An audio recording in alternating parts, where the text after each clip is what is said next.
बाद तो बात तो होती है समझने की। जिसने उस तत्व को समझ लिया उसका बेड़ा पार हो गया, क्योंकि हम मृत्यु लोक के वासी हैं। भगवान कृष्ण कहते हैं कि जो है जन्मा उसने मरना, मरने पर जन्मेगा। ये तो आई चलाई है संसार की, जन्म लेगा तो उसे मरना है, जो बना है उसने मिटना है। लेकिन संतों को इस श्रेणी से अलग रखा है। संत रोज मरते हैं, रोज जन्म लेते हैं कि हम गृहस्थियों के लिए। तो भगत कबीर साहब की वो झांकी महाराज जी, भगत कबीर साहब के बारे में कहा कि वो अजन्मा थे। उनके बारे में कहा, 4 लाइनें में कहूंगा कि जिस समय कबीर, जब भगत कबीर साहब का आखिरी वक्त आया तब उन्होंने कहा है कि जिस समय कबीर नींद सुख की मृत्यु शैया पर सोते थे,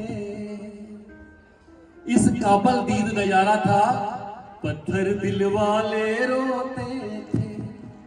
अनमोल रतन था भारत का, ये चर्चा ही सब कहते थे।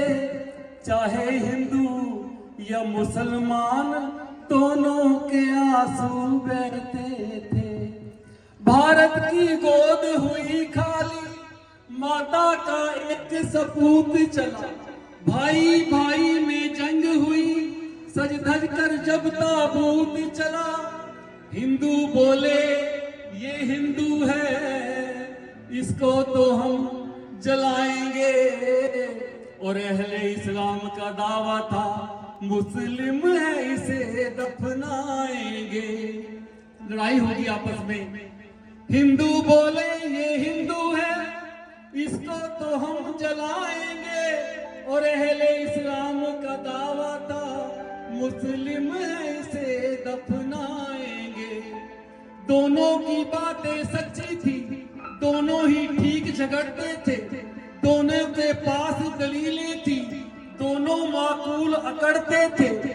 लेकिन भाई भाई की मार काट, ऊपर वाले को भाई नहीं। गुम हो गई लाश जनाजे से, ढूंढा तो कहीं भी पाई नहीं। हो गया फैसला दोनों का, आधा आधा बस कफन मिला। हिंदू ने कफन को जला दिया, मुस्लिम ने कफन को दफन किया। भगत कबीर साहब का जन्म भी कमल के पुष्प पर हुआ, और आखिर में उनकी जो शरीर था वो भी गायब हो गया, क्योंकि वो तो अजन्मा थे। एक संदेश देने आए थे संसार को, संदेश दिया और चलते बने। और अपने संदेश में उन्होंने कहा कि कहता हूं कह जात हूं, कहा बजाऊं ढोल। अरे स्वासा काली जात है, ये 3 लोग का मोल। अब हम कदर नहीं डालते, इसमें उनकी क्या गलती है। तो आइए मैं प्रार्थना करूंगा, भगवान से बता दें। ठीक है।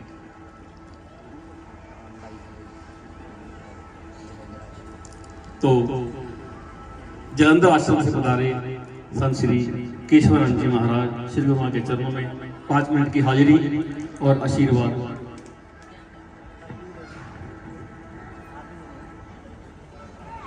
चलो जैसे आज्ञा महाराज जी।